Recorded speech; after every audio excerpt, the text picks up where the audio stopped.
આગામી તારીખ 7મી મેના રોજ લોકશાહીના પર્વની ઉજવણી થનાર છે ત્યારે સુરત જિલ્લા કલેક્ટર કચેરી ખાતે મતદાન જાગૃતતા માટે વિશાળ રંગોળી વિદ્યાર્થીનીઓ દ્વારા તૈયાર કરવામાં આવી છે। આગામી તારીખ 7મી મેના રોજ લોકશાહીના મહાપર્વની ઉજવણી થનાર છે। સુરત લોકસભા બેઠક છોડી નવસારી અને બારડોલી સહિત રાજ્યની તમામ બેઠકો પર મતદાન થનાર છે ત્યારે મતદાન અંગે લોકોમાં જાગૃતિ આવે અને લોકો વધુમાં વધુ મતદાન કરે તે માટે ચૂંટણી પંચ દ્વારા જાગૃતતા કાર્યક્રમ યોજાય છે। તો સુરત જિલ્લા ચૂંટણી તંત્ર દ્વારા મતદાન જાગૃતિને લઈને અનેક પ્રયાસો કરી રહ્યા છે।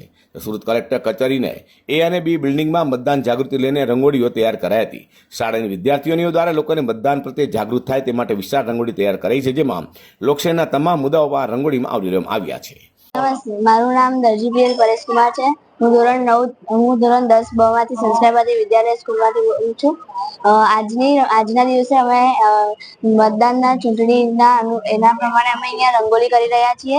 તો રંગોળીમાં અમે એ દર્શાવી રહ્યા છીએ કે બધાએ પોતાનો હક એટલે કે બધાનો મતાધિકાર મેળવવો જોઈએ અને બધાએ મત આપવો જોઈએ અને બધાએ યોગ્ય રીતે મત આપવો જોઈએ।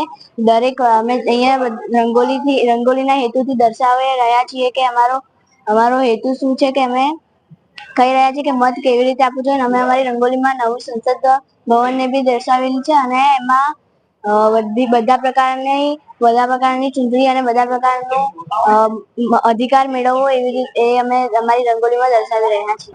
હું હિનાબેન ગિરીશકુમાર ચાપાનેરી સંસ્કાર ભારતી વિદ્યાલયમાં એક ટીચર તરીકે છું કે અહીં અમે સવારે 8:30 વાગે અમારી 8 વિદ્યાર્થીનીઓ અને એક ટીચર સાથે રંગોળી માટે આવ્યા છીએ। આ રંગોળી દોરવાનો મુખ્ય હેતુ અમારો કે હાલમાં આવતી 7 તારીખે 7/5/2024 રોજ જે આપણી લોકસભાની સામાન્ય ચૂંટણી છે, એ ચૂંટણી માટે લોકોમાં જનજાગૃતિ એટલે કે લોકોમાં જાગૃતિ ફેલાય, મતદાન કરવા માટે તેઓ પ્રેરિત થાય તે માટેનો અમારો મુખ્ય હેતુ છે ને એ હેતુને ધ્યાનમાં રાખીને અમે આ રંગોળીનું આયોજન કર્યું છે ને એમાં અમારી ધોરણ 9ની વિદ્યાર્થીનીઓએ હોંશભેર ભાગ લીધો છે।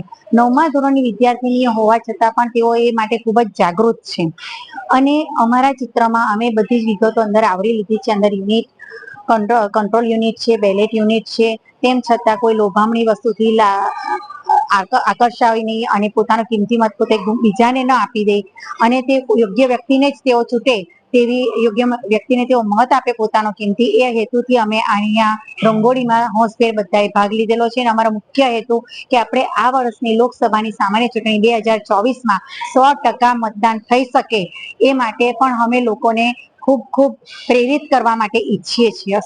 આગામી તારીખ 7મી મેના રોજ સુરત લોકસભા સિવાય બારડોલી અને નવસારીમાં આવતી સુરતની વિધાનસભાઓમાં મતદાન થનાર છે ત્યારે લોકો વધુમાં વધુ મતદાન કરે તે માટે ચૂંટણી પંચ દ્વારા જાગૃતતા કાર્યક્રમ યોજાઈ રહ્યા છે। અઝર કુર્સી સાથે પ્રકાશવાળા।